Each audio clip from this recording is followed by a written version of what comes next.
Assalamualaikum warahmatullahi wabarakatuh. Perkenalkan kami dari kelompok 9, Pemuluhan Batakan, Mena Fadria, Saiful Muzira, dan saya sendiri Muhammad Razul Zainal. Kami mengambil judul untuk UAS rancangan survei kali ini dengan judul pengaruh intensitas notifikasi smartphone dan konsumsi konten berdurasi pendek terhadap frekuensi lifetime vibration sindrom pada mahasiswa. Di mana latar belakangnya pertama notifikasi smartphone. Notifikasi smartphone yang muncul secara terus-menerus dapat mengganggu konsentrasi, menurunkan fokus belajar, serta meningkatkan kebiasaan memeriksa ponsel secara berulang. Dan konsumsi konten berdurasi pendek yang disingkat dengan media sosial memberikan hiburan instan, mempengaruhi fokus pengguna, serta mengurangi durasi perhatian dalam beraktivitas. Dan yang terakhir, phantom pleasure syndrome, di mana phantom pleasure syndrome ini merupakan kondisi ketika seseorang merasa smartphone bergetar atau berbunyi meskipun sebenarnya tidak terdapat notifikasi muncul. Dan rumusan masalahnya, pertama, apakah intensitas notifikasi smartphone berpengaruh terhadap frekuensi phantom pleasure syndrome pada mahasiswa? Dan apakah konsumsi konten berdurasi pendek berpengaruh terhadap frekuensi phantom pleasure syndrome pada mahasiswa? Dan terakhir, apakah intensitas notifikasi smartphone dan konsumsi konten berdurasi pendek berpengaruh terhadap frekuensi phantom pleasure syndrome pada mahasiswa? Baik, saya akan menjelaskan profil responden. Jadi, pada kuesioner kami mendapatkan total responden ada 61 mahasiswa dan jurusan paling banyak atau dominan yang mengisi kuesioner kami itu dari statistika yaitu sebesar 39,4% dan angkatan paling banyak itu dia angkatan 2024 yaitu 70,5%. Kami di sini menggunakan tiga variabel, ada dua X dan satu Y. X satunya itu intensitas notifikasi smartphone, X 2-nya konsumsi konten berdurasi pendek, Y frekuensi phantom vibration syndrome pada mahasiswa. Selanjutnya ada distribusi letting dan distribusi jurusan. Uh, Pada distribusi letting, mayoritas responden berasal dari letting 2024. Yaitu sebesar 70,5%. Selanjutnya diikuti letting 2023 dengan 21,3%, 2022 4,9%, dan yang paling sedikit adalah 2025 yaitu sebesar 33,3%.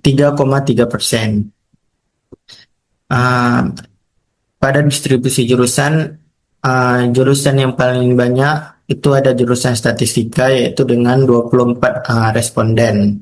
Dan juga yang mengisi kuesioner itu ada dari berbagai jurusan: statistika, biologi, matematik, HES, YAIN, ilmu politik, kedokteran, BK, sosiologi, SI, dan PGSD. Selanjutnya analisis variabel penelitian. Pada X1 skor yang didapatkan itu di kategori tinggi yaitu 3,95 per 5. Jadi dapat disimpulkan bahwa sebagian besar responden memberikan penilaian tinggi terhadap variabel X1. Juga pada X2 memiliki skor 3,65 per 5 pada kategori tinggi. Yang dapat disimpulkan sebagian besar responden memberikan penilaian tinggi terhadap X2. Dan pada variabel Y juga tetap akan tetapi pada variabel Y mendapatkan di kategori sedang yaitu di 3,04 per 5. Bahkan sebagian besar responden memberikan penilaian sedang terhadap variabel Y. Jadi kami menggunakan tiga kategori yaitu rendah, sedang, tinggi.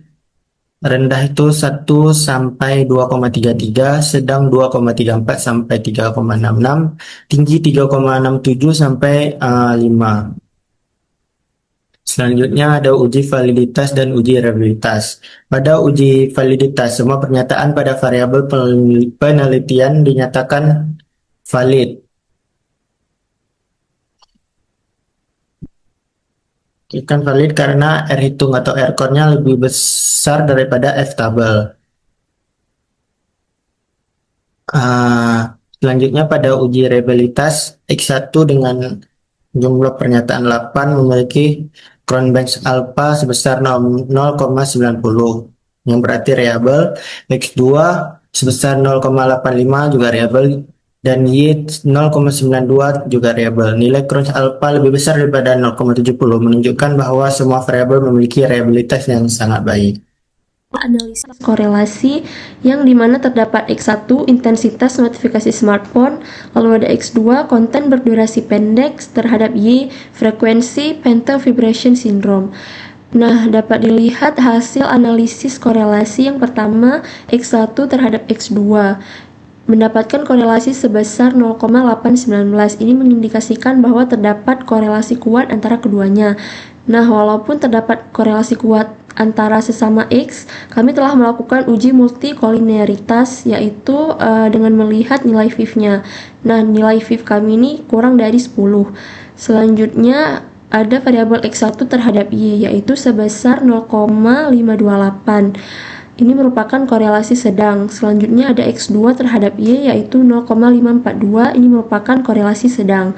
Semakin tinggi intensitas notifikasi smartphone dan konsumsi konten berdurasi pendek, maka semakin tinggi frekuensi phantom vibration syndrome. Dapat mengambil kesimpulan bahwa berdasarkan hasil penelitian, mayoritas responden berasal dari jurusan statistika dengan kelompok letting 2024 sebagai kelompok terbesar dalam pengisian kuesioner kami. Analisis deskriptif menunjukkan bahwa variabel intensitas notifikasi smartphone atau X1 dan konsumsi konten berdurasi pendek atau X2 berada pada kategori tinggi, sedangkan frekuensi phantom vibration syndrome atau variabel Y berada pada kategori sedang. Seluruh instrumen penelitian telah dinyatakan valid dan reliable tinggi, sehingga layak digunakan dalam pengumpulan data. Hasil analisis korelasi menunjukkan adanya hubungan positif antar variabel, dengan hubungan terkuat terdapat pada intensitas notifikasi smartphone X1 dan konsumsi konten berdurasi pendek S2. Yang mengindikasikan bahwa peningkatan intensitas notifikasi cenderung diikuti oleh peningkatan konsumsi konten berdurasi pendek pada mahasiswa. Dan pemaparan yang dapat kami sampaikan terkait perilaku penggunaan smartphone dan fenomena phantom vibration syndrome. Atas perhatian dan waktunya kami ucapkan terima kasih.